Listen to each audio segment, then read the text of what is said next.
Before we start the video, comment where you are watching from, the time you are watching, and which story you like.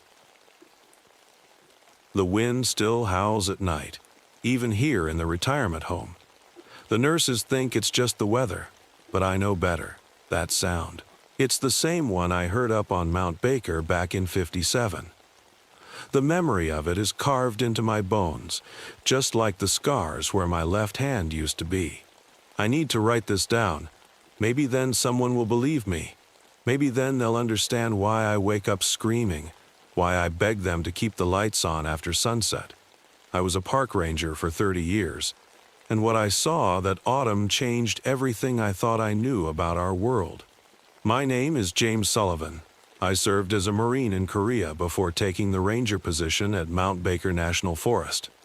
Most folks thought I was crazy, trading one battlefield for another. The freezing winters up there could be just as deadly as any enemy fire. But after what I saw in Korea, I needed the silence, the peace. At least, that's what I thought I'd find. That fall was different. The cold came early, hitting us hard in late September with temperatures dropping into the teens at night. The elk started migrating weeks ahead of schedule, and the smaller animals, they just disappeared, like they knew something we didn't. It started with the Hendersons, a family of 4 who went hiking near Artist Point and never came back. We found their campsite 3 days later. The tent was shredded, sleeping bags torn to pieces, but no blood, no bodies, just tracks in the mud that made no sense, like a wolf's, but huge, and sometimes they seemed to show whatever made them walking on 2 legs. I told myself there had to be a logical explanation. Maybe a bear, though the prints were all wrong. Could have been wolves, but they don't walk upright. I'd seen every predator the mountain had to offer, and none of them left marks like these. A week later, I found the first deer. What was left of it anyway? The carcass was mangled in a way I'd never seen. Not from bears, not from cougars, not from anything natural. The spine had been snapped clean in half, like something had grabbed it and just pulled. The worst part? Those same tracks surrounded it, pressed deep into the earth. Whatever did this was heavy, much heavier than any animal I knew. That's when Tom and Sarah from the North Station went missing. We found Tom's radio smashed to pieces near Heather Meadows. Sarah's jacket turned up 2 miles away, shredded and caked with mud. The search parties came up empty, but everyone could feel it. Something was out there, watching us from the trees. I started having dreams about Korea again, about the nights when we could hear the enemy moving in the dark, knowing they were there but not being able to see them. Only this time, instead of soldiers, I dreamed of something massive moving through the forest, its breath steaming in the cold air, eyes reflecting the moonlight like yellow coins. Then I saw it. I was doing a routine patrol near Picture Lake. The sun was setting, painting the sky in shades of purple and red. That's when I heard the howl. It wasn't like a wolf's cry. This was deeper, almost human-like, but wrong somehow. Like someone trying to imitate a wolf's howl through a megaphone. I turned, and there it was, standing at the tree line. 9 feet tall if it was an inch, covered in dark fur that looked almost black in the fading light. Its head was wolf-like, but the proportions were all wrong. The snout was too short, the eyes too forward-facing, too intelligent. It stood on 2 legs, its arms, not front legs, arms hanging almost to its knees, ending in hands with claws like black daggers. For a moment, we just stared at each other. I couldn't move, couldn't breathe. Then it smiled. Dear God, it smiled at me, showing rows of yellowed fangs in an expression that was almost human. That's when I ran. I radioed for backup as soon as I got back to my truck. Of course, they thought I was crazy. Post-traumatic stress, they said. Too many lonely nights on the mountain. But Mark, Dave, and John agreed to come check it out. They were good men. They deserved better than what happened to them. We tracked it for 3 days. The thing was smart. It led us in circles, doubled back on its trails. Sometimes we'd find fresh tracks heading in opposite directions. like there was more than one. On the third night, a storm rolled in, bringing early snow and winds that cut like knives. We took shelter in the old fire lookout tower near the summit. That's where it found us, where it had been hurting us all along. The attack came just after midnight. The sound of splintering wood woke me up. Mark was on watch. I heard him scream, saw a massive shape pull him through the broken window into the darkness. Dave fired his rifle, the muzzle flash lighting up yellow eyes and gleaming teeth. Then the whole tower shuddered as something massive slammed into it. John tried to radio for help, but all we got was static. The thing was toying with us, circling the tower, testing its strength. Each impact made the whole structure groan. Dave kept shooting until his rifle clicked empty. In the silence that followed, we heard it climbing. Continued. The next few minutes are a blur. I remember the roof tearing open like paper. Remember John being lifted into the air, kicking and screaming. Remember Dave's face as the thing reached down with one of those terrible hands, and I had my service revolver. 6 shots, point-blank range. The bullets hit. I heard them impact. Saw blood so dark it was almost black, but it didn't go down. It screamed, a sound like metal tearing, and swung at me with one massive arm. I ducked, but not fast enough. Felt claws catch my left hand, cutting through flesh and bone like it was nothing. I fell. Somehow, I made it down the tower's stairs, half running, half falling. Behind me, Dave's screams cut off suddenly. The storm had turned the world white, but I could still see the trail of red I was leaving in the snow. I don't remember much after that. The rescue team found me 2 days later, half frozen, delirious from blood loss. They never found the bodies of my friends, never found the Henderson family either. The official report blamed it on a bear attack, said I was confused from shock and exposure. They shut down that section of the park for a month, sent in wildlife experts who found nothing. By spring, everyone had forgotten about it. But I know what I saw. Sometimes, on cold nights when the wind blows just right, I swear I can hear it howling in the distance. And sometimes, when I look out my window here at the home, I see something moving in the tree line, something big, walking on 2 legs. They say the mind plays tricks as you get older, that memories blur and change, but this one stays sharp as ever. The creature is still out there, hiding in the deep woods of Mount Baker, waiting, watching. And sometimes, when hikers go missing in those mountains, and they still do, more often than anyone wants to admit, I wonder if they've seen that terrible smile, those 2 human eyes. I'm an old man now. Nobody believes my story anymore. But if you're planning a trip to Mount Baker, especially when the days grow short and the nights turn cold, remember this. Not all the howls you hear come from wolves. And if you see something moving through the trees on 2 legs, something too big to be human, don't run. It likes it when you run. Just pray it doesn't smile at you. I've never told anyone the full story of what happened in Mammoth Cave during the summer of 1968. For decades, I've carried this burden alone, telling myself that sealing off that section of the cave system was enough. But lately, I've been hearing things, whispers about new passages being discovered in the deeper networks. So before anyone else ventures down there, they need to know the truth. My name is Bob Mitchell. I was a ranger at Mammoth Cave National Park back then, following in my father's and grandfather's footsteps. Being underground was as natural as breathing to me. I knew every passage, every formation, every sound those caves could make. Or at least, I thought I did. It started with a routine missing persons report. 2 college students, amateur spelunkers, hadn't returned from their permitted exploration of the lesser-known passages. This wasn't unusual. Inexperienced cavers often lost track of time or took wrong turns. But something felt different this time. Their planned route was well marked, and both had decent equipment. They should have been fine. I assembled a small search team. Myself, Tom Garcia, our medical expert, Sarah Chen, our best climber, and Mike Douglas, who'd been mapping the cave systems for 20 years. We packed enough supplies for 3 days, though I expected to find them within hours. The first warning sign came about 2 miles in, where the tourist paths ended and the real cave began. Our lights caught something on the wall, ancient paintings I'd never seen before. Now, finding Native American art in Mammoth Cave isn't unusual, but these were different. The red ochre figures showed stick people fleeing from something.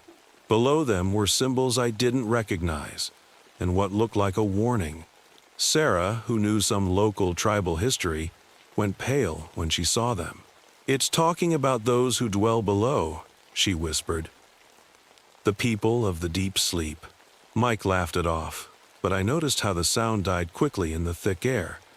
That's when I realized something else was wrong. We should have been hearing dripping water, the usual cave acoustics. Instead, there was just nothing, like the rock itself was holding its breath. We found the student's first marker about an hour later, a standard orange tag on the wall. But next to it was a hastily scratched message, "Heard singing." The handwriting was shaky.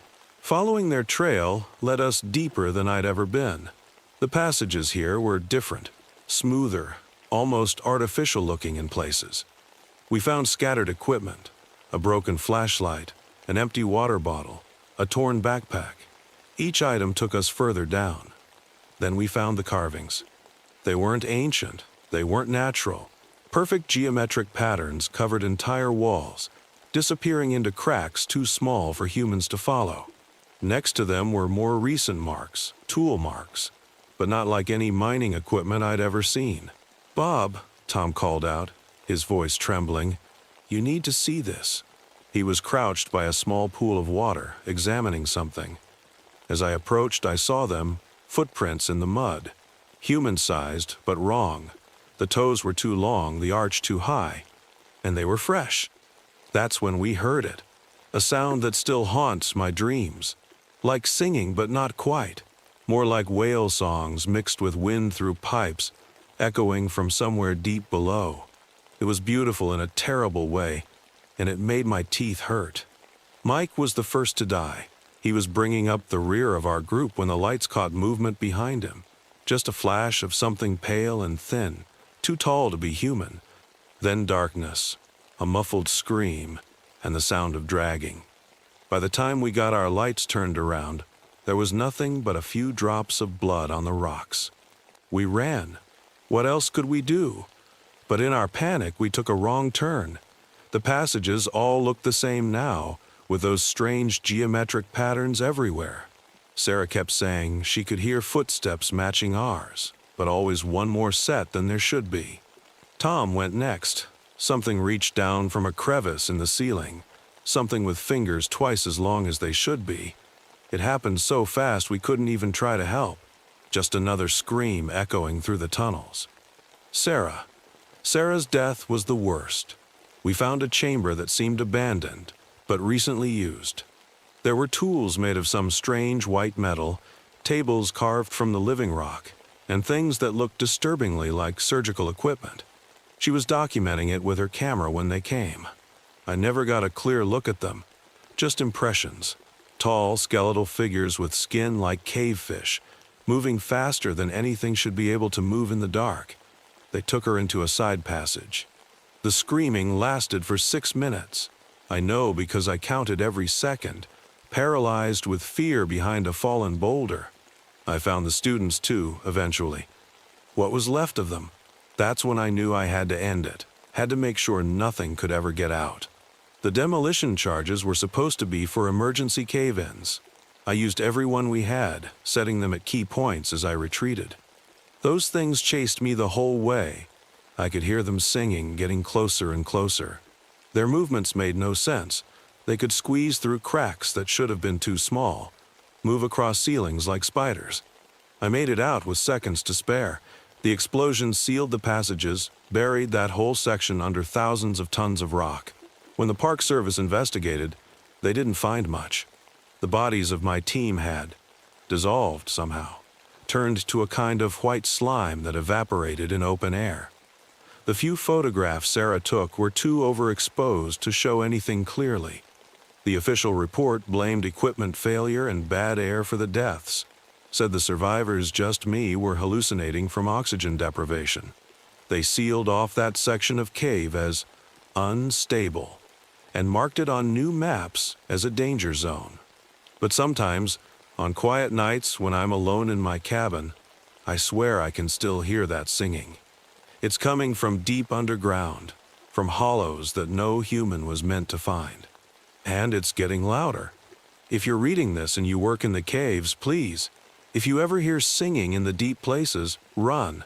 Run as fast as you can toward the light. Don't look back. Don't try to help anyone who falls behind.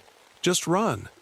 Because they're still down there, in their geometric halls and surgical chambers, in passages that don't appear on any map, waiting, watching, and they're getting closer to the surface.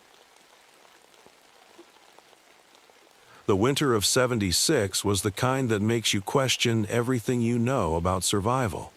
I'd spent 23 years as a ranger in White Mountain National Forest, but nothing prepared me for what happened during those 6 weeks.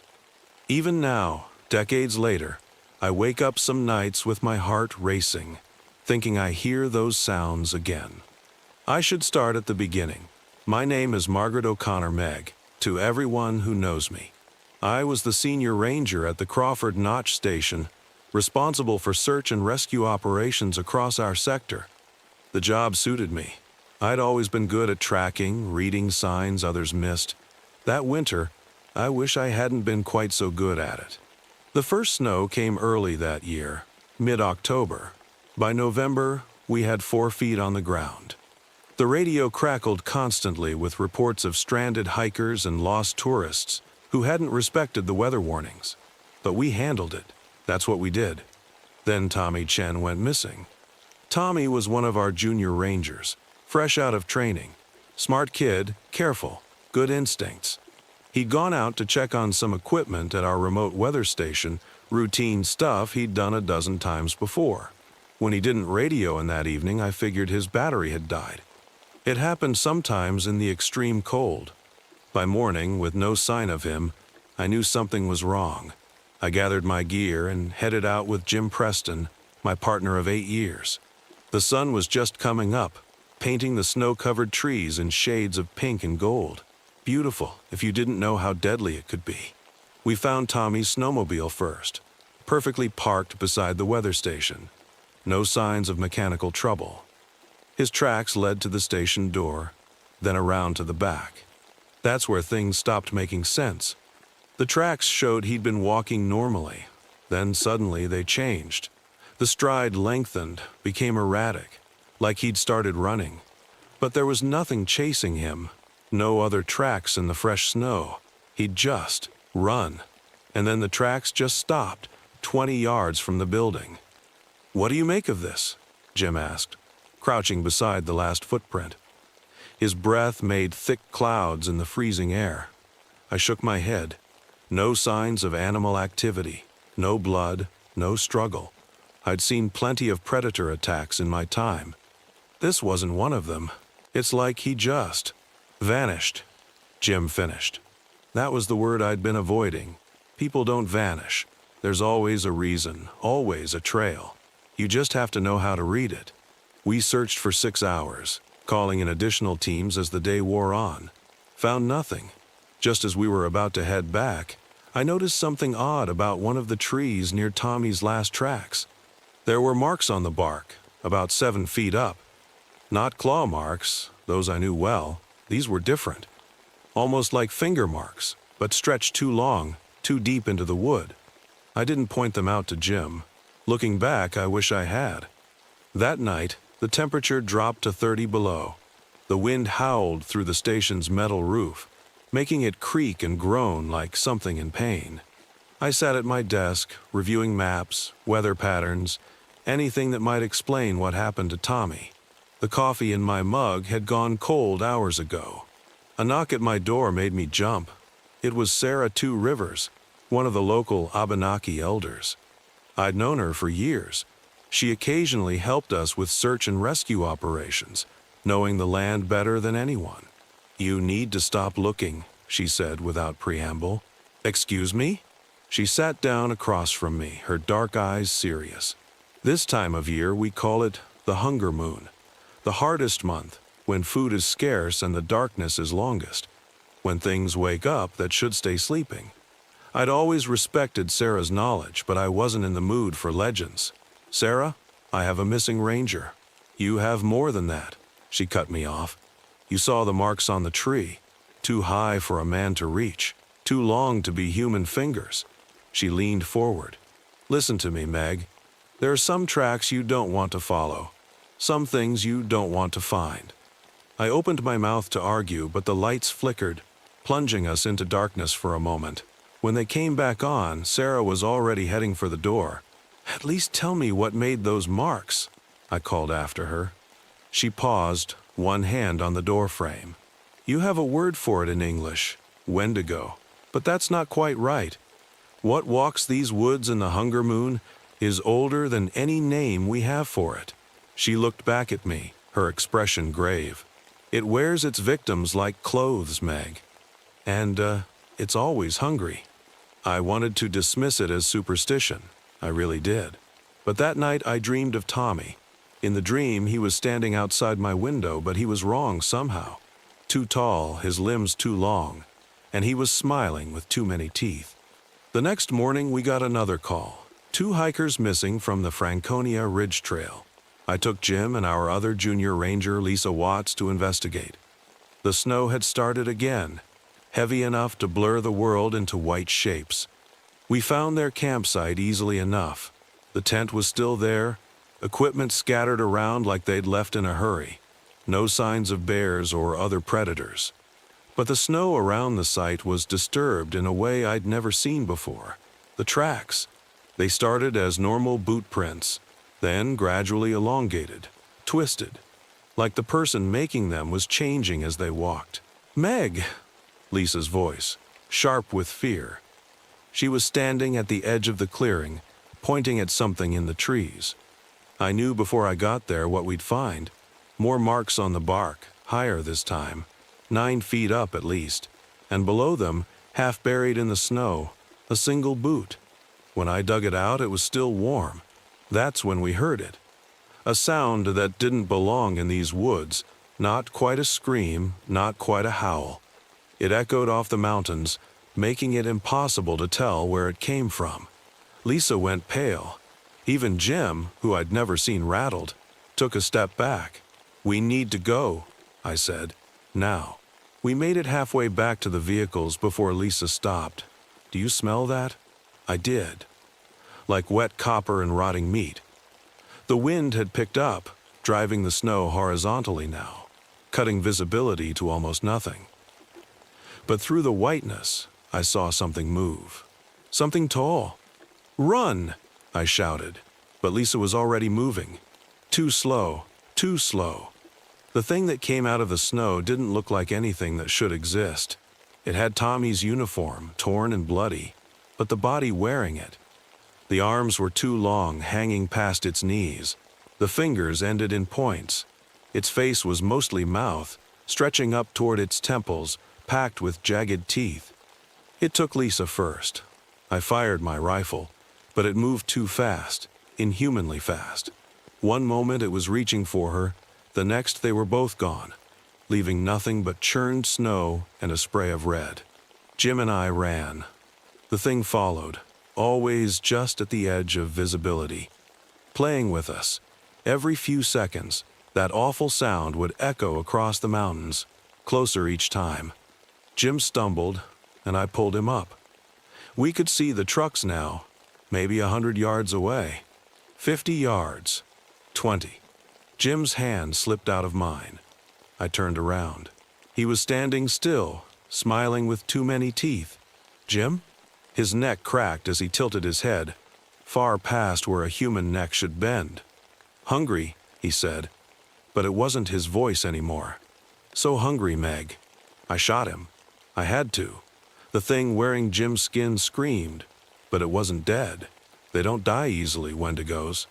But it gave me enough time to reach the truck.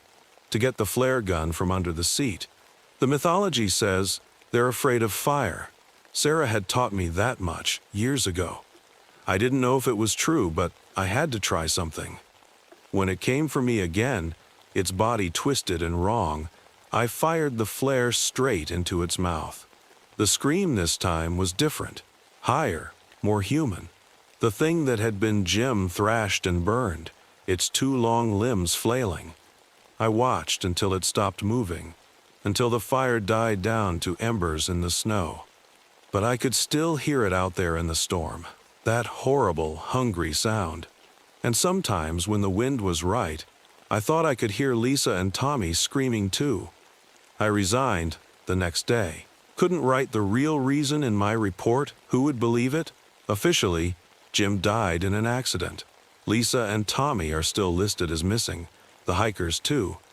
I live in Arizona now. No snow here, no forests. But every winter, when the hunger moon rises, I lock my doors and windows.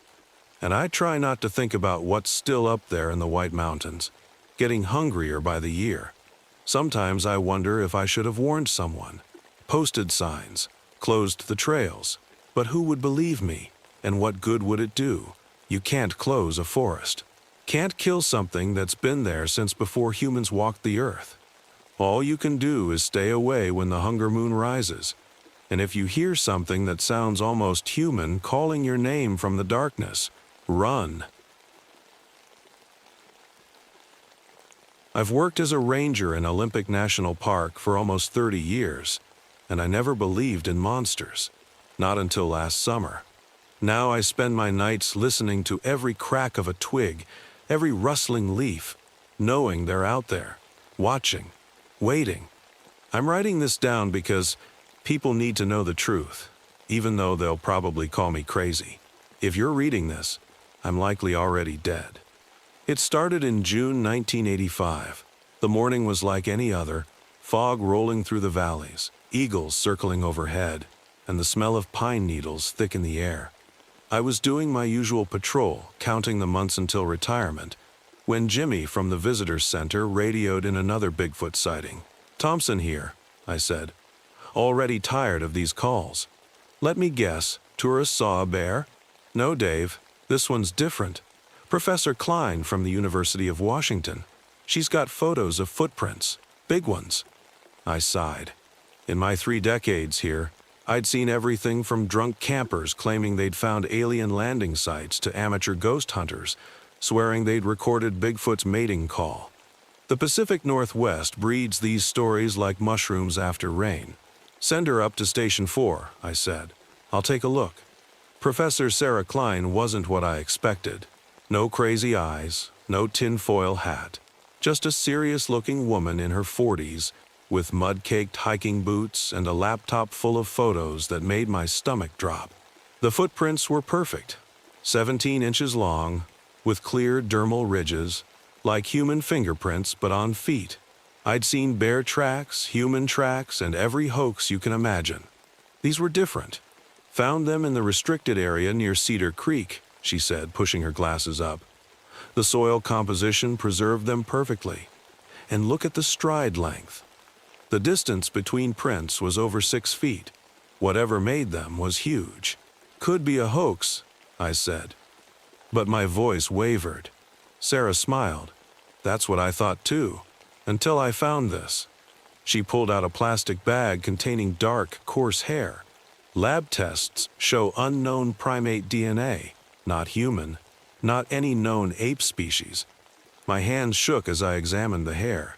In all my years of debunking Bigfoot stories, I'd never seen evidence this compelling. It went against everything I believed, everything I thought I knew about these woods. "There's more," Sarah said, opening her notebook. "I've been tracking unusual patterns in the area. Missing hikers, strange sounds at night, animals behaving oddly. It all centers around Cedar Creek. I knew Cedar Creek well. It was off limits to the public, supposedly for environmental protection. But there had always been rumors about that place. Native American legends spoke of sacred grounds, of ancient spirits that guarded the valley. I'd dismissed them as stories meant to keep tourists from wandering too far. "How long have you been investigating this?" I asked. "6 months," she replied. "Started after a group of archaeology students found some unusual stone formations. They were about to begin a dig when their funding got mysteriously pulled. One of them sent me these photos before they left. The images showed stone circles, clearly man-made, arranged in complex patterns. They looked ancient, but something about them seemed wrong, like they weren't meant to be seen. I should have reported it right then. Should have called in fish, wildlife, gotten proper authorities involved. Instead, I agreed to help her investigate quietly. That decision got 5 people killed. We started tracking the prints the next morning. They led deep into the old-growth forest, where centuries-old trees blocked out most sunlight. The air felt different there, heavy, like before a storm. Birds went quiet. Even the insects stopped chirping. Sarah kept taking samples and measurements, but something felt wrong. The woods I'd known my whole life suddenly seemed alien. Every shadow moved. Every sound made me jump. As we went deeper into the valley, the tracks changed. They weren't random anymore. They formed patterns, circling certain areas, always leading back to specific points. Sarah said it suggested territorial behavior, but I'd never seen any animal, not even wolves, move with such purpose. We found the first stone circle around noon. It was bigger up close, maybe 30 feet across, with smaller circles inside it. The stones were covered in markings, not graffiti, but deliberate symbols carved deep into the rock. "Look at the weathering patterns," Sarah said, running her fingers over the marks. "These are old, really old. But see how some symbols are fresher? Someone or something is maintaining them." That's when we heard the first scream. It came from somewhere above us, echoing off the valley walls. It wasn't human, wasn't any animal I knew. It was deep, guttural, almost like speech but twisted into something primitive and wrong. Sarah's face lit up. I'd never seen someone look so thrilled about something so terrifying. We made camp near the stone circle that night. Sarah insisted it would be safer than trying to hike back in the dark. I wasn't so sure. The sound started just after midnight. Low, rhythmic thumping like giant footsteps, but with a pattern, almost like drums. Sarah grabbed my arm. "Listen," she whispered. "They're communicating." The sound grew closer. Sarah scrambled for her camera. That's when we saw them, 3 massive shapes moving through the trees. The smallest was easily 8 feet tall. They moved like humans, but wrong somehow. Too fluid for their size. Too quiet. Their arms hung almost to their knees, covered in thick, dark fur that seemed to absorb the moonlight. I reached for my rifle, but Sarah stopped me. "Wait," she breathed. "They're not attacking." She was right. They were performing some kind of ritual, moving in circles around the stones. The drumming sounds came from them beating their chests, but it wasn't random. It had rhythm, purpose. This wasn't animal behavior. This was culture. We watched until dawn, hidden behind a fallen log. The creatures never spotted us, too focused on their ceremony. As the sun rose, they melted back into the forest like shadows. Sarah could barely contain herself. "Do you understand what this means?" she whispered as we hiked back. "They're not just animals. They have language, ritual, culture. They're intelligent, which makes them more dangerous," I said. "If they're smart enough for ritual, they're smart enough to know we're a threat." But she wouldn't listen. She contacted 2 photographer friends, Mark and Lisa, promised them the story of the century. They arrived 3 days later, loaded down with cameras and equipment. I tried to warn them, tried to explain that we needed to be careful, to think this through. But Sarah had showed them the footage from that night, and they were hooked. "Just imagine," Mark said, checking his cameras. "We could be the ones to prove they exist, to show the world what's really out there." We headed back to the stone circle at dusk. Everything felt wrong. The forest was too quiet, the air too still, like the whole valley was holding its breath. The attack came just after midnight. One moment we were sitting around our camp, waiting. The next, the air filled with those screams closer than ever before. Mark and Lisa ran for their cameras. Sarah grabbed her notebook. I reached for my rifle, but it was already too late. They came from all sides. Not 3 this time, at least 7 of them, bigger than anything I'd ever seen, moving faster than anything that size should be able to move. The first one grabbed Mark before he could even scream, just reached down and I still hear the sound his neck made. Lisa got 2 photos off before they took her. The camera flash seemed to enrage them. The sounds they made then, they weren't animal sounds anymore. They were angry, human, intelligent. I fired twice, but they moved too fast. Sarah ran toward the stone circle, shouting something about the symbols protecting us. That was the last time I saw her alive. I made it back to my truck somehow, drove straight to the ranger station, and called in every law enforcement agency I could think of. They searched for 2 weeks, found Sarah's body near the stone circle, or what was left of it. Never found Mark or Lisa. The official report said bear attack. The photos from Lisa's camera were too damaged to develop. I told them everything at first. About the footprints, the hair samples, the ritual. They sent me to a psychiatrist. Said I was traumatized, imagining things. Maybe they were right. But I know what I saw. Know what's really out there in those woods. Here's what they don't tell you about Bigfoot in all those documentaries and conspiracy shows. They're not gentle giants. They're not missing links. They're guardians. That burial ground we found? It's ancient, sacred, and they'll do anything to protect it. I burned all the evidence. Sarah's samples, the photos, everything.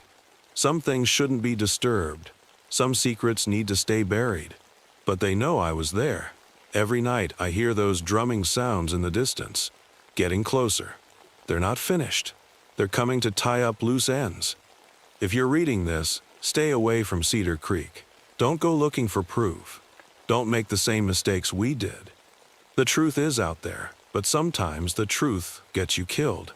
Found among the personal effects of David Thompson, Olympic National Park Ranger. Thompson's body was discovered in his cabin on August 15, 1985, with massive blunt force trauma. The case remains unsolved. His cabin showed no signs of forced entry, though investigators noted unusual large footprints in the soil around the property, which were dismissed as part of an elaborate hoax. The stone circles mentioned in his account have never been located. The Devil's Garden. I've been a park ranger for 15 years, but what happened in the summer of '93 still haunts me. The doctors say writing it down might help, so here goes. Maybe someone will believe me. Maybe someone needs to know what's out there in the deepest parts of the Everglades. My name is Maria Ramirez. I spent 6 years as an Army tracker before joining the Park Service.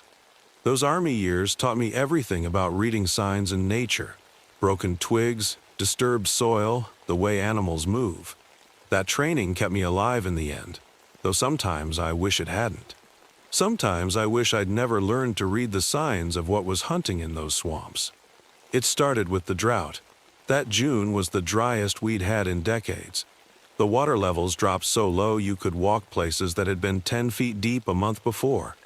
The gators were getting desperate, crowding into the remaining deep pools.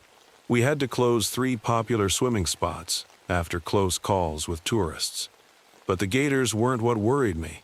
It was the cattle disappearing from the ranches bordering the park. Not just disappearing, being torn apart. I'd seen gator kills before, but this was different. The carcasses were ripped open from stem to stern, organs missing, but barely any meat touched. Like whatever did it was, playing with them. Some were found hundreds of yards from where they'd been killed, dragged through the brush like toys. Sheriff Thompson asked me to check it out, thinking my tracking skills might help. "Maria," he said, "ranchers are getting spooked. Some talking about taking matters into their own hands. That's the last thing we needed. armed civilians stomping through protected wetlands. I started my search near the Turner Ranch, where 3 cows had been killed in one night. The first thing I noticed was the smell. Anyone who's worked the glades knows its scents: rotting vegetation, stagnant water, morning mist. But this was different. Sickly sweet, like fruit going bad in the sun, with something else underneath. Something that made the hair on my neck stand up. The tracks I found didn't make sense. They looked almost like gator prints, but wrong somehow. Too wide with extra toes. The spacing suggested something that walked more upright. I took photos, made casts. The old-timers at the station just shook their heads. Old Joe, who'd been a ranger since before I was born, took one look and handed them back. Some things, he said, are better left alone. He resigned the next day. Packed up 20 years of service and moved to Tennessee without explanation. That's when the skunk ape sighting started. Florida's version of Bigfoot had always been part of local legend, but suddenly everyone had a story. Hikers, fishermen, even other rangers. All saying the same thing: they'd seen something big moving through the trees, but it seemed scared, running from something. I didn't believe in cryptids, still don't really, but I believe what I saw that night at Cypress Point. The moon was full, reflecting off the shallow water like broken glass. Something huge crashed through the underbrush, running on 2 legs. The stench of wet fur and musk was overwhelming. But its eyes, there was intelligence there, and terror. It was running from something. I followed its tracks the next morning. They led to a deep pool that hadn't dried up yet. The water was dark, unnaturally still. As I stood there, something moved beneath the surface, something big enough to displace water like a submarine. I backed away slowly, and for the first time in my career, I felt like prey. The tourist deaths changed everything. 3 people on an airboat tour torn apart in seconds. The guide, Bobby Miller, was a friend of mine. 20 years on the water, steady as they come. When I interviewed him in the hospital, his hands wouldn't stop shaking. It came from underneath, he kept saying, fast as lightning. Saw scales, teeth, but the eyes, Maria. The eyes knew what it was doing. It wasn't just hunting, it was enjoying itself. The Park Service wanted to close everything down, but tourism money talks.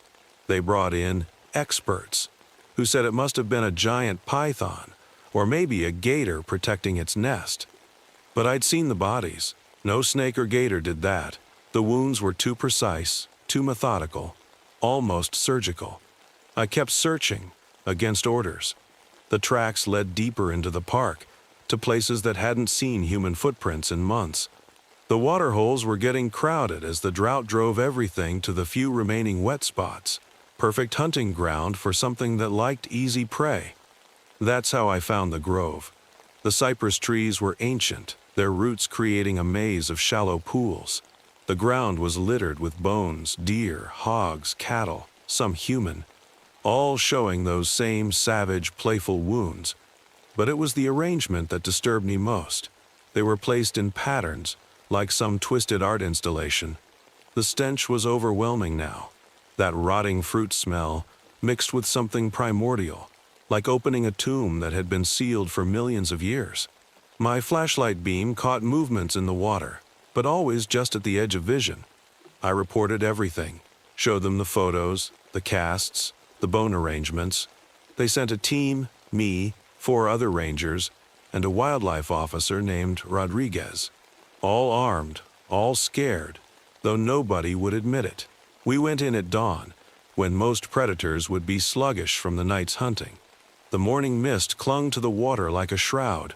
No birds sang, no insects buzzed. Even the air felt wrong, thick and ancient in our lungs.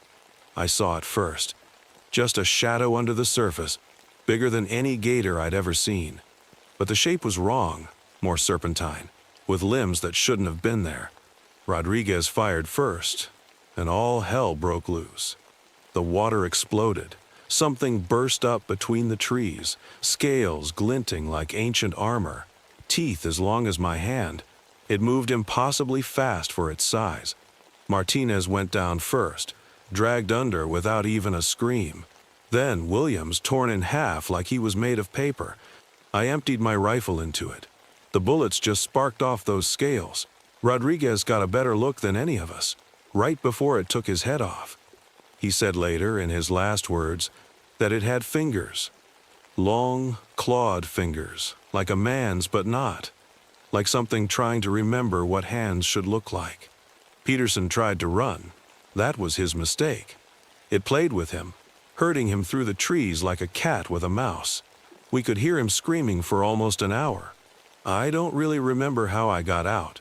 Just running, splashing through the water, that sweet, rotting stench filling my lungs. I could hear it behind me, playing with me like it had played with the cattle, toying with its food. Something saved me.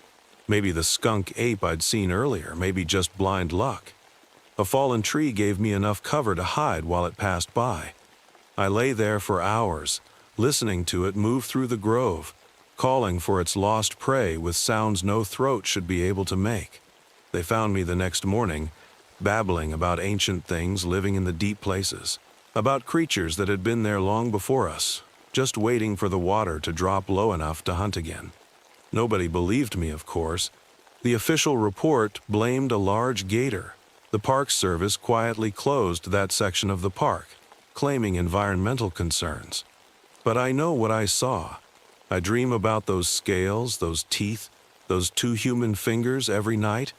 I dream about the way it moved, not like a reptile, not like a mammal, but like something that had learned to move by watching us, something that had been watching us for a very long time. The grove is underwater again now. The drought ended that August with the biggest storm in 50 years. But the locals know, the cattle ranchers know.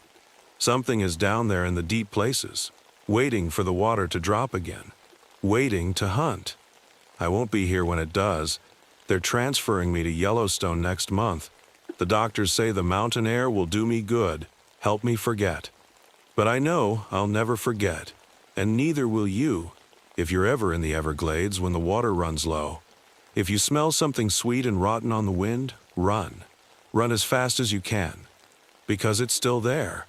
Waiting. Just waiting. And sometimes, on very quiet nights, I swear I can hear it calling. Not with a roar or a growl, but with voices it learned from its prey.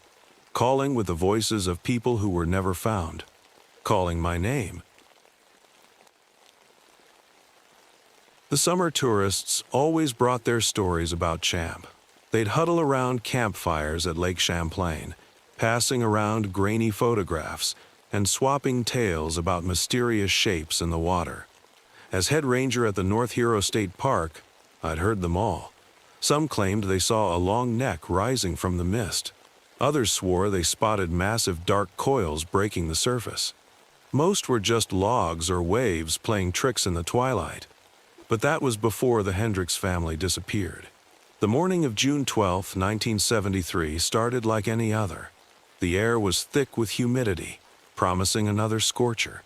I was making my usual rounds when Jerry from the marina radioed in, his voice tight with concern. "Paul, you better get down here. Found something strange washed up on the eastern shore." I expected another waterlogged canoe or maybe some camping gear. What I found instead would haunt me for the rest of my days. The Hendricks 24-foot cabin cruiser lay half buried in the sand, its hull torn open like a tin can. Deep gouges scored the metal, each groove wider than my hand. The boat's interior was splattered with dark stains I tried not to think about. No bodies, just a child's stuffed rabbit, soaked crimson. The state police arrived within the hour. They cordoned off the area and took statements, but I could tell they were as baffled as I was. Mountain lions don't swim out to boats. Bears don't shred metal. And sharks? In Lake Champlain? Impossible. That night I sat in my cabin reviewing missing persons reports from the past month. 3 kayakers vanished near Mallett's Bay. A fishing boat found drifting, empty, all written off as accidents or drownings. But something nagged at me. Each incident happened on moonless nights, in deeper waters than usual. The next week brought more remains, a piece of hull here, a tattered life vest there, always with those same massive gouges. The tourists kept coming, unaware of what lurked beneath their water skis and inner tubes. The police urged us to keep things quiet to avoid panic. I argued we should close the lake. They reminded me of the town's dependence on summer revenue. So I started patrolling at night, alone in my boat, the lake surface turned to obsidian under the stars, hiding whatever horrors swam below. I told myself I was being paranoid, seeing shapes in the shadows that weren't there, until the night I saw it. The moon was a thin crescent, barely illuminating the water. I'd cut my engine to drift, listening to the gentle lap of waves against the hull. That's when I heard it, a sound like wet leather sliding across metal, coming from the back of the boat. My flashlight beam caught something rising from the water. At first I thought it was a log. Then it blinked. The eye was bigger than a dinner plate, yellow-green with a vertical pupil like a cat's. It regarded me with ancient intelligence, and in that moment, I knew every campfire story was true. But they hadn't captured a fraction of the horror. The head alone was longer than my boat, covered in scales the size of hubcaps. Water cascaded from ridges of horny protrusions as it rose higher, revealing a serpentine neck thick as a redwood trunk. The creature's mouth opened, showing rows of teeth like curved daggers, each one longer than my forearm. I didn't think. I slammed the throttle forward just as something massive struck the boat from below. The impact sent me sprawling. Water rushed in through a gash in the hull.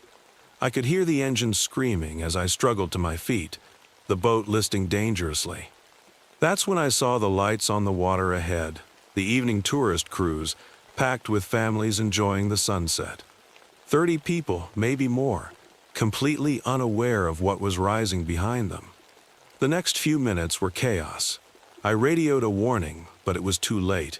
The creature burst from the water beside the tour boat, its massive coils wrapping around the hull. Metal shrieked. People screamed. I watched in horror as the bow lifted into the air, passengers sliding into the churning water. My boat was sinking, but I had one last shot. The emergency flare gun in my hand felt impossibly heavy as I took aim. Not at the creature, at my own fuel tank, now exposed by the growing hole in my hull. "Hey!" I shouted, firing a flare into the air. The monster's head whipped toward me, those ancient eyes fixing on my tiny vessel. It was smart. I could see the calculation in its gaze.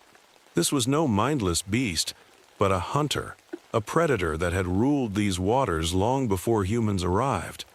It released the tour boat, gliding toward what it saw as easier prey. I waited until I could smell its fetid breath, count every jagged tooth.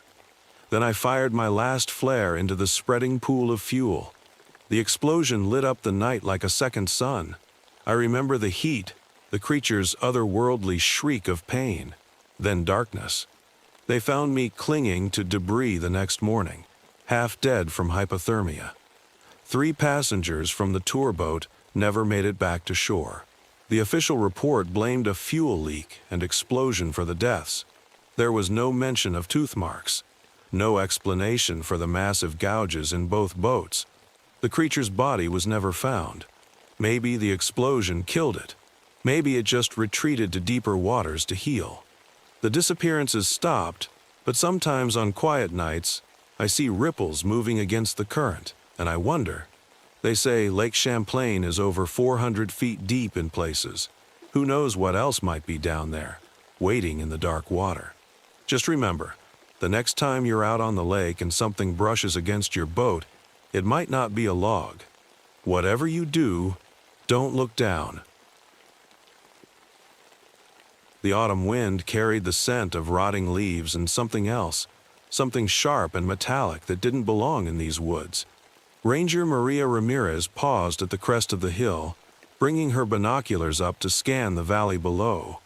The October sun was already sinking behind the green mountains, painting long shadows across the forest floor. 20 years of working these trails had taught her to trust her instincts, and right now, every fiber of her being screamed that something was wrong. The deer migration patterns had shifted dramatically over the past month. Entire herds were abandoning their traditional routes, fleeing south weeks ahead of schedule. Local hunters reported finding abandoned bedding grounds and untouched feeding areas. The animals were running from something. Maria clicked on her radio. "Base, this is Ramirez. I'm up on Morgan Ridge checking Sector 7. Over." Static crackled before Tom's voice came through. "Copy that, Maria. Find anything unusual? Over." She hesitated, studying the way the evening shadows seemed to move against the wind. Nothing concrete yet, but the migration data isn't adding up. "I'm going to check the lower valley before heading back. Over." "Roger that. Storm's rolling in tonight. Don't stay out too late. Over." "Copy." Ramirez out. She clipped the radio back to her belt and adjusted her pack. The temperature was dropping fast as dusk approached. The descent into the valley took longer than usual. Maria found herself stopping frequently to examine broken branches and disturbed ground. The signs were subtle, too subtle for a bear or moose. Whatever was moving through here was deliberate, careful. The first corpse stopped her in her tracks. It was a white-tailed deer, or what remained of one. The carcass lay in a small clearing, posed almost ceremonially, with its legs splayed out in geometric precision. But the skin, Maria had to swallow back bile. The entire hide had been removed with surgical precision, leaving raw muscle and sinew exposed to the autumn air. Her hand went to the rifle slung across her back as she approached. 20 years of experience told her this wasn't the work of any predator she knew. The cuts were too clean, too purposeful. No signs of feeding, just collection. A branch snapped in the growing darkness. Maria spun, rifle raised, but only shadows greeted her. The wind had died completely, leaving the forest in unnatural silence. The second corpse lay 50 yards west. Another deer, flayed and arranged in the same ritualistic manner. Then a third, and a fourth. Each positioned to form a perfect circle around a central point, a small depression in the forest floor filled with a viscous, transparent fluid that caught the last rays of sunlight like glass. Maria's radio crackled to life, making her jump. "Ramirez, storm's almost here. You headed back? Over?" She keyed the mic without taking her eyes off the clearing. "Negative. Base, I've found something. Irregular. Multiple deer carcasses arranged in a deliberate pattern. Requesting backup to document the scene. Over." Static was her only reply. The shadows were deepening now, but something about their movement wasn't right. They seemed to flow against the fading light, bending in impossible angles. And they were gathering, coalescing into something that her mind refused to process. It rose from behind a stand of maple trees, a shape that shouldn't exist in nature. Towering, segmented limbs unfolded like a nightmare origami, lifting a body that seemed to shift between solid and liquid. In the growing darkness, Maria could make out something like a head, lined with sensory organs that pulsed with bioluminescence. Her training kicked in. The rifle came up smoothly as she backed away. "Base, this is Ramirez. I need immediate." The creature moved faster than thought. One moment it was 30 yards away, the next it was almost on top of her. Maria fired, the rapport deafening in the enclosed valley. The bullet struck true, but instead of blood, transparent fluid sprayed from the wound, the same substance she'd found in the clearing. She ran. Branches whipped past as Maria crashed through the underbrush, all pretense of stealth abandoned. Behind her, something massive moved through the canopy, making the treetops sway like waves in a storm. Her lungs burned as she pushed herself harder, trying to remember the quickest route back to the ranger station. The first drops of rain began to fall. Maria burst out of the tree line near the old fire road and skidded to a stop. More corpses, dozens of them. Not just deer now, but coyotes, bears, even birds. All meticulously skinned, all arranged in concentric circles that spread out for hundreds of yards. In the center stood a structure that defied explanation, a tower of stretched hides and transparent chitin that pulsed with internal light. Thunder rolled overhead as the storm broke. The rain came down in sheets, but Maria barely noticed, because the tower was moving, unfolding, awakening. What emerged was only distantly related to the creature that had chased her. This was larger, more complex, with dozens of limbs and sensory clusters that sparkled like stars. As it rose to its full height, easily 30 feet, Maria realized with horror that the thing she'd encountered was just a larval stage. This was its true form. Her radio sparked to life one final time. Through the static, she heard screaming. The ranger station was 3 miles north. Tom was there, probably others too.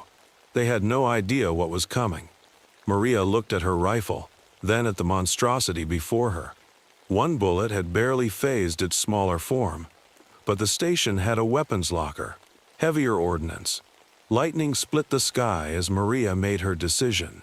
She began to move, picking her way through the gruesome ritual circle. The creature tracked her with its constellation eyes but made no move to attack. Perhaps it was curious. Perhaps it was simply confident. That would be its mistake, because Maria Ramirez hadn't survived 2 decades in these mountains by being easy prey.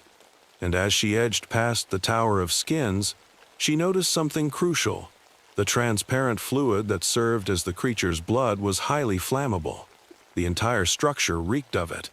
The station's fuel depot held several hundred gallons of gasoline. More lightning flashed, illuminating the valley like a strobe. In that stuttering light, Maria could have sworn she saw more shapes moving among the trees. Smaller versions of the creature, gathering like children around a parent. The first generation had molted successfully. The next would be even worse. But that was a problem for later. Right now, Maria had a monster to burn and a station full of people to save. She took a deep breath of the rain-soaked air and began to run, planning her route carefully. Behind her, the creature finally moved, its crystalline form flowing through the storm like living mercury. The hunt was on. Maria's boots pounded against the muddy fire road as lightning continued to strobe overhead. The rain had soaked through her uniform, but she barely noticed the cold. Her mind raced through the station's layout: weapons locker in the back room, fuel depot on the east side, emergency generator by the garage. She'd need all of them. The creature's bioluminescence pulsed through the trees behind her, casting weird shadows that made distance impossible to judge. Sometimes it seemed miles away, other times right on top of her. The smaller ones were definitely following too, their lights dancing through the forest like twisted fireflies. Her radio crackled again. This time she could make out Tom's voice through the static. Multiple contacts. Static. Moving too fast. Static. Jesus Christ, what are these things? The station appeared through the rain, a 2-story wooden building with solar panels and a radio tower. Lights blazed from every window, and she could see figures moving inside. Good. Everyone was still alive. Maria hit the door at full sprint, nearly colliding with Tom as he came to investigate the noise. "Get everyone in the basement," she shouted, already moving toward the weapons locker. "Now!" "Maria? What the hell is going?" His question cut off as he saw what was approaching through the rain. The parent creature had risen to its full height, its crystalline form refracting the station's lights into thousands of prismatic shards. The smaller ones moved like liquid shadow around its feet, their own lights creating a hypnotic dance of color. "Basement," Maria repeated, punching in the code for the weapons locker. "And grab every flammable thing you can find." The next few minutes were chaos. Maria distributed weapons to the 4 other rangers while they gathered fuel containers and emergency supplies. Through the windows, they could see more of the creatures arriving, forming a circle around the station. The parent creature remained still, watching. They were being hunted. "The basement has a tunnel," Maria explained as they barricaded the door. "Maintenance access that comes out by the river. We get everyone through that. Then blow this whole place sky high when those things come in. If they come in, Tom said, they're just watching. Maria checked her rifle. They'll come. They're learning, studying us. Just like they studied the deer before. She couldn't finish the thought. The power went out. In the sudden darkness, the creatures' bioluminescence seemed brighter, more purposeful. Their lights began to pulse in synchronized patterns. Communication. They're coordinating, Maria realized. Everyone down, now. The attack came from all sides at once. Windows shattered as the smaller creatures poured in like liquid glass. The parent creature remained outside, its light show reaching a crescendo. Maria fired at the nearest creature, the bullet punching through its semi-solid form. Transparent fluid sprayed across the wall and began to eat through the wood like acid. The tunnel! Go! They retreated down the basement stairs, picking their targets carefully. Maria had them pause at the bottom to wire up their improvised explosives, fuel cans, rigged with emergency flares. Above, they could hear the creatures moving through the station, searching. The tunnel was old, barely wide enough for one person. They moved as quickly as they dared, placing charges at regular intervals. Behind them, inhuman sounds echoed through the concrete tube. They emerged into the rainy night half a mile from the station. Maria did a quick head count. All 5 rangers had made it. Above them, through the trees, they could see the station's windows glowing with bioluminescence. Now, Maria said, and pressed the detonator. The explosion lit up the night like a second sun. The station disappeared in a ball of fire that sent burning debris raining through the forest. Secondary explosions followed as the fuel depot went up. The parent creature's scream rattled teeth and shattered rocks. When the smoke cleared, there was nothing left but a smoking crater. Did we get them? Tom asked. Maria watched as something moved in the flames. Multiple somethings. Their bioluminescence was different now, deeper, redder, like cooling embers. Or like blood. No, she said quietly. We just made them evolve again.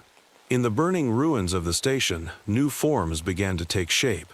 The fire that should have destroyed them had instead transformed them.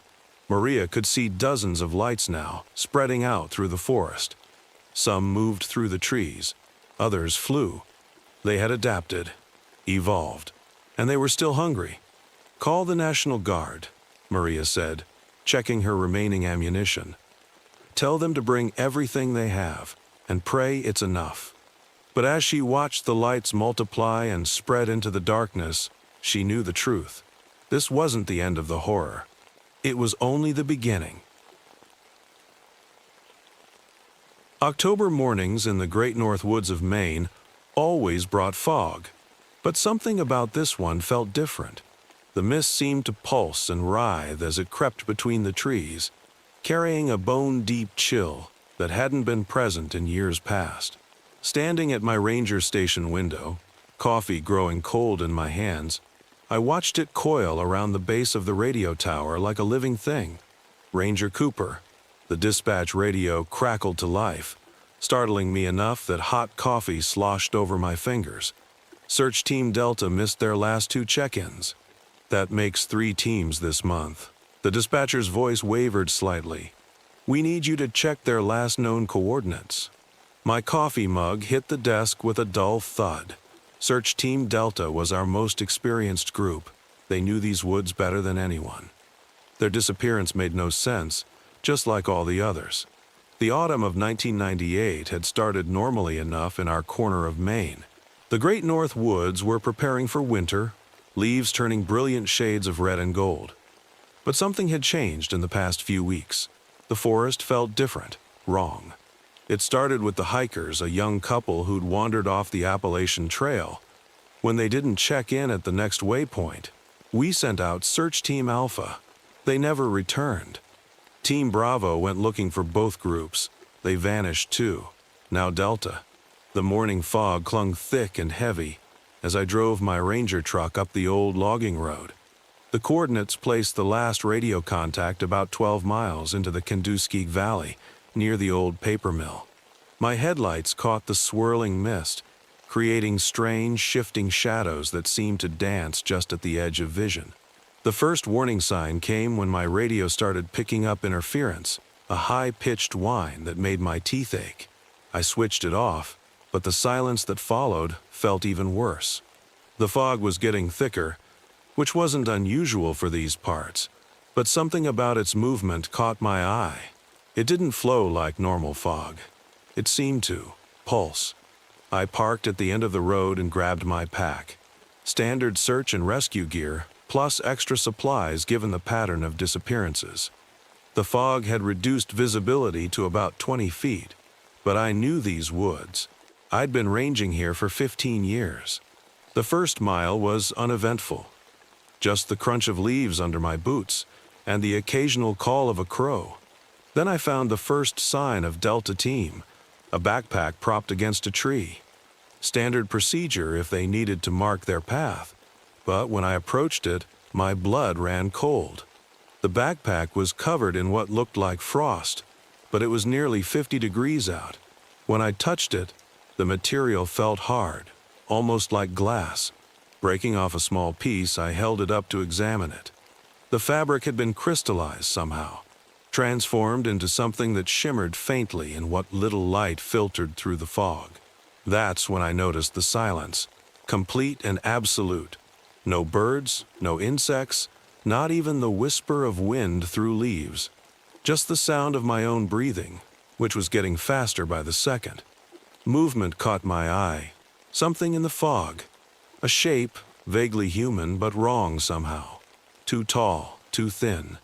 I reached for my flashlight, but before I could switch it on, it was gone. Following Delta's trail led me deeper into the valley. The fog grew thicker, and I started finding more crystallized items, a compass, a water bottle, a radio. Each one perfectly preserved, transformed into glass-like sculptures of themselves. The implications made my stomach churn. Then I found Officer Martinez. He was standing perfectly still, one arm raised as if to shield his face. His entire body had been transformed into the same crystalline material. His features were preserved in perfect detail, frozen in an expression of terror. Through his translucent form, I could see empty space where his internal organs should have been. I stumbled backward, bile rising in my throat. That's when I saw them, shapes moving in the fog. Dozens of them. Tall, impossibly thin figures that seemed to be made of the mist itself. They flowed around trees like water, leaving trails of crystalline frost in their wake. My training kicked in. I turned and ran, not caring about direction, just needing to put distance between myself and those things. The fog swirled and thickened around me, and the air grew colder with each breath.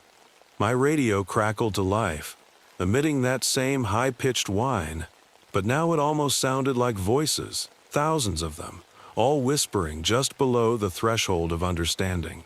I broke through the tree line into a familiar clearing, the old paper mill.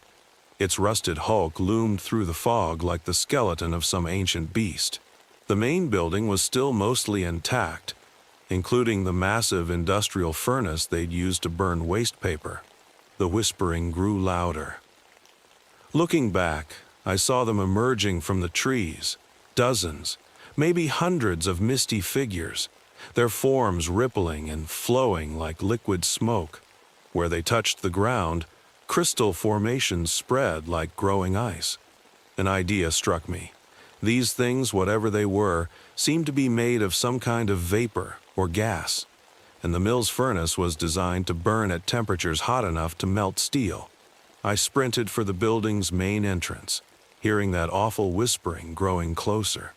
Inside, everything was coated in decades of dust, except for a trail of crystalline footprints that led deeper into the building. Other searchers had made it here too. The control room for the furnace was on the second floor. As I climbed the stairs, I could hear something moving below, a sound like rushing wind, but somehow wrong, somehow hungry. The crystalline trail led to the control room door, which was ajar. Inside, I found 3 more glass-like statues, the rest of Delta Team. frozen in their final moments. The furnace controls were old but simple. The emergency generator still had fuel. They always kept it stocked in case of forest fires. With shaking hands, I started the power-up sequence. Warning lights flashed as ancient machinery groaned to life. The whispering was all around me now. Through the control room window, I could see them filling the main floor below, writhing shapes of mist that seemed to reach upward with elongated limbs. The temperature was dropping rapidly, frost spreading across every surface. The furnace would take 5 minutes to reach full temperature. I had to keep them occupied, keep them from spreading back toward town. Taking a deep breath, I pressed the button for the facility's ancient PA system. The speakers crackled to life. "Hey," my voice echoed through the building. "You want something solid to crystallize? Come and get me." I ran, down emergency stairs, through maintenance corridors, leading them on a desperate chase through the facility. Everywhere I went, they followed, their misty forms flowing through every crack and crevice. The air grew so cold it hurt to breathe. 4 minutes.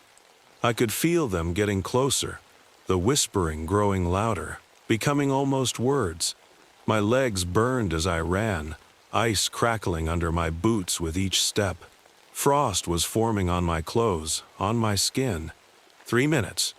I burst into the main furnace room. The massive chamber stretched up 3 stories, catwalks crisscrossing the space above. The huge furnace door gaped open like a mouth, waiting. 2 minutes. They were all around me now, pressing in from every direction. I could feel my fingertips starting to crystallize, the transformation creeping up my hands. The whispering had become a roar, and now I could almost understand it. Ancient, hungry words that no human throat could produce. 1 minute. I backed toward the furnace, drawing them in. My legs were growing stiff, the crystallization spreading. Through their translucent forms, I could see more of them pouring in through every entrance, filling the room with their cold, terrible presence. 30 seconds. My back pressed against the furnace door control. My arms were nearly solid now, transformed into living crystal. The beings pressed closer, their forms starting to solidify as they prepared to consume their prey. Now, with the last of my strength, I slammed the emergency furnace activation switch. The ancient door began to swing closed as jets of flame roared to life inside the chamber. The sudden heat made the creatures recoil, their misty forms swirling in confusion. I smiled through crystallized lips as the flames reached out like hungry fingers. "Burn," I whispered. The beings shrieked, a sound like breaking glass multiplied 1,000 times. The heat hit them like a physical force, their gaseous forms igniting, spreading the fire from one to another in a chain reaction of blue-white flame. They tried to flee, but the conflagration spread faster than they could move, consuming them in seconds. The last thing I remember is the feeling of my crystallized form beginning to crack in the intense heat, and a sense of satisfaction knowing that the town was safe. They found me 3 days later in the burned-out shell of the furnace room. The doctors still can't explain how I survived, or why my crystallized skin and organs gradually returned to normal. They also can't explain the strange glass-like formations that now spread out from the paper mill in a perfect circle, marking the point where the mist being's advance was finally stopped. Sometimes on cold mornings when the fog rolls in thick, I think I hear that whispering again, just at the edge of hearing. But it's fainter now, farther away, like something calling from a great distance, searching for a way back. The people in town call me a hero, but they don't understand. Heroes are supposed to ride off into the sunset. But I'm still here, watching the fog, listening for whispers. Because sometimes, late at night, I swear I can see tall, thin shapes moving in the mist. And I wonder, did I really stop them all? Or did I just make them angry?